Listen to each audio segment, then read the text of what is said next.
상대가 나에 대한 흥미가 식은 것 같다면 차라리 욕을 하세요.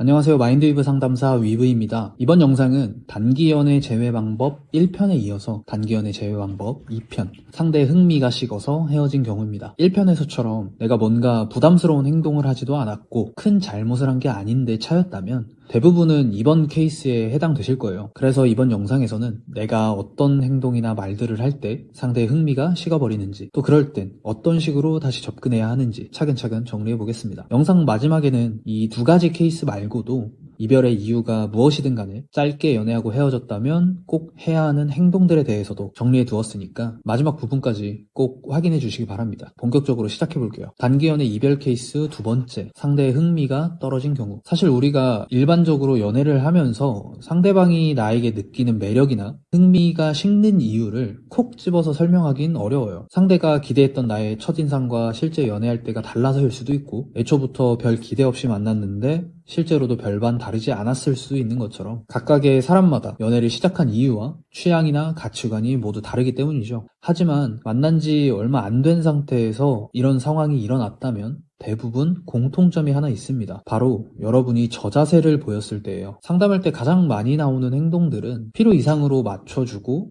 너무 과하게 배려를 해준다거나 상대에게 버려질까봐 눈치를 심하게 보면서 그 불안한 마음을 그대로 드러내는 경우예요. 특히 남자분들의 경우엔 잠자리를 구걸하는 듯한 태도를 보이거나 나한테 신경 좀 써줘, 나 좀 챙겨줘 같은 의존적인 모습을 보일 때 정말 90% 이상이 차이는 것 같아요. 이건 단기 연애를 벗어난 커플들에게도 자주 보이는 이별 사유인데, 가뜩이나 애정이 그렇게 크지 않은 연애 초반에 이런 모습들을 자주 보여줬다면 상대의 뇌는요, 아, 내가 얘보다 가치가 높구나 라고 생각을 해버린단 말이죠. 이렇게 돼버리면 당신은 더 이상 상대와 사랑을 주고받는 동등한 대상이 아니라 일방적으로 사랑을 갈구하는 사람이 돼버리는 거예요. 그때부터 상대는 연애를 시작할 때 당신에게 끌렸던 부분이나 기대했던 부분, 또는 관계의 긴장감 같은 게 팍 식어버리면서 굳이 더 이상 만날 이유가 없어지는 거죠. 자, 이런 경우라면 어떻게 다시 접근해야 할까요? 이 케이스는 1번 케이스와는 다릅니다. 당신의 가치나 매력이 확 떨어져서 상대의 만족감을 충족시키지 못하는 상태인 거예요. 그래서 우선 첫 번째로는 매달리면 안 됩니다. 상대는 이미 당신을 한 수 아래로 보고 있어요. 그래서 이별을 통보한 거란 말이죠. 이런 상황에서 붙잡고 매달리기까지 한다면 이미 떨어진 당신의 가치는 저 바닥으로 더 곤두박질 칠 겁니다. 일단 이거부터 막아야죠. 그러니까 지금이라도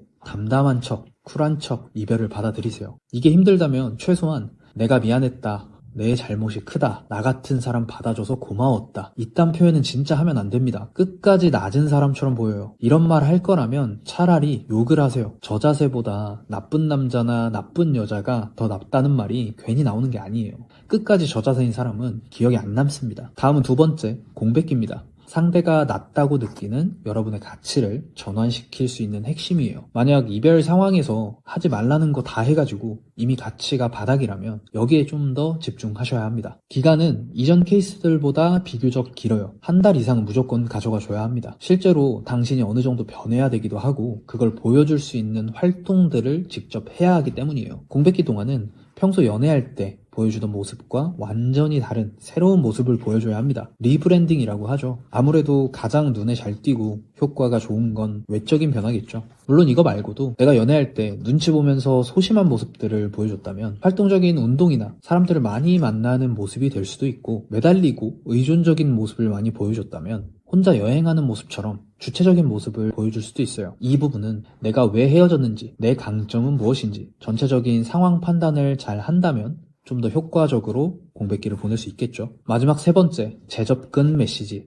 공백기를 다 보낸 이후에 보내는 메시지예요. 이렇게 저자세를 보여서 헤어졌다면 메시지 안에는 우리가 공백기 때 보여줬던 활동들과 마찬가지로 이전에 연애할 때 보여줬던 모습과는 다른, 좀 더 여유롭고 좀 더 주체적인 내용을 담는 게 필요합니다. 마찬가지로 이건 상황마다, 그리고 또 상대의 성향마다 표현 방식을 약간씩 다르게 해야 되기 때문에 실제로 상대에게 답이 오고 다시 만나는 데까지 성공한 저희 내담자분의 메시지 예시를 한번 참고해 주시면 좋을 것 같아요.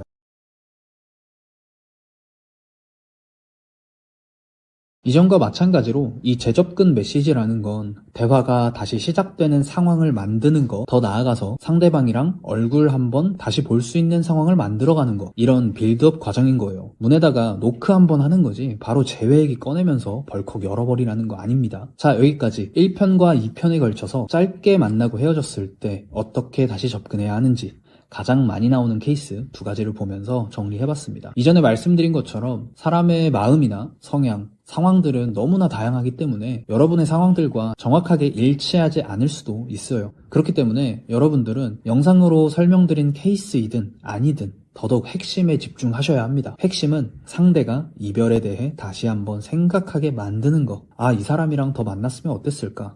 얘 좀 변했네. 그래도 나한테 잘해주긴 했는데 그때 그 문제는 생각해보니까 별게 아니었나? 아, 좀 더 만나볼 걸 그랬나? 상대방에게 이런 약간의 호기심과 아쉬움을 들게 만드는 게 단기 연애 후 헤어졌을 때 여러분이 집중해야 하는 핵심인 겁니다. 이런 감정들을 들게 하기 위해서 진심을 담은 장문의 편지, 집 앞으로 찾아가기, 이런 행동들이 도움이 될까요? 전혀 되지 않겠죠. 그러니까 괜히 상대가 부담을 느낄 만한 행동들 이런 거 하지 마시고 지금 당장은 상황 분석부터 해보세요. 먼저 상대가 나에게 매력을 느낀 포인트는 무엇인가? 우리가 어디서 만났고 어떻게 연애를 처음 시작했고 어떤 대화를 나눴고 내가 어떤 말이나 행동을 했을 때 상대가 호감을 표시했나? 이런 것들을 한번 돌이켜보고 나서 상대의 마음이 처음부터 더 커지지 않은 이유는 뭘까? 이거에 대해서 차근차근 한번 생각해보시길 바랍니다. 사연 작성하시는 것처럼 글로 써보시면 정리가 좀 쉬울 거예요. 그러고 나면 내가 지금 뭘 해야 하는지 뭘 하면 안 될지 어느 정도 판단이 세워질 겁니다. 누가 보면 연애한 지 얼마 되지도 않았는데 뭘 그렇게 오버하냐 할 수도 있지만 원래 일방적인 이별이란 게 아픈 게 맞아요. 사실 아픔보다 아쉬움이 더 클 수도 있지만요. 근데 재회를 떠올리고 있다면 우린 좀 더 긍정적인 면을 크게 보자고요.